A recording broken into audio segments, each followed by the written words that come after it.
Carrot బీట్రూట్తో మనం ఎప్పుడూ చేసుకునే ఏబీసీ జ్యూసే కాకుండా మనం ఇలా కూడా ట్రై చేయొచ్చు. క్యారెట్ బీట్రూట్ను స్టీమ్ చేసి ఇలా తురుముకొని ఒక బౌల్లో వేసుకోండి. తురుము అనేది పేస్ట్ అవ్వకుండా చూసుకోండి, ఎందుకంటే పెరుగు వేసి కలిపేసరికి ఇంకా స్మూత్గా తయారవుతుంది. అందువల్ల తురుము కొంచెం పెద్దగా ఉండేటట్టే చూసుకోండి.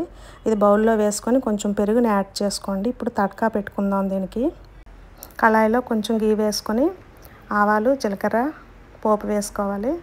కొంచెం కరివేపాకు, కొత్తిమీర కూడా వేసుకోండి. కొంచెం ఇంగువ కూడా వేసుకోండి. ఇలా పోపు పెట్టుకొని దీనిని తీసుకెళ్ళి క్యారెట్ బీట్రూట్ తురుములో వేసుకోండి.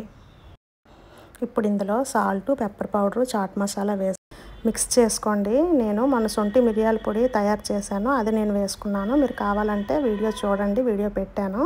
మీకు పెప్పర్ పౌడర్ వద్దు అనుకుంటే గ్రీన్ చిల్లీస్ని సన్నగా చాప్ చేసి వేసుకోండి. ఇప్పుడు వీటన్నింటినీ బాగా మిక్స్ చేసుకోండి. ఇది స్వీట్ అండ్ ట్యాంగీగా ఉంటుంది. ఈ కాంబినేషన్ నచ్చే వాళ్ళు ఇష్టపడతారు. మా అమ్మాయి హాస్టల్లో ఉండేటప్పుడు రోజు చేసుకుని తినేదంట. తనే చెప్పింది నాకు ఈ రెసిపీ. చాలామంది క్యారెట్ బీట్రూట్ జ్యూస్ అంటే అబ్బా వద్దు అనుకుంటారు కదా, అలాంటి వాళ్ళకి చాలా బాగా నచ్చుతుంది. ఒకసారి ట్రై చేయండి తప్పకుండా. మీకు ఇంకా ఇలాంటి హెల్తీ అండ్ ఈజీ రెసిపీస్ కావాలనుకుంటే మన ఛానల్కి సబ్స్క్రైబ్ చేయండి. ఈ రెసిపీ మీరు కూడా ట్రై చేసి ఎలా ఉందో కామెంట్స్లో పెట్టండి.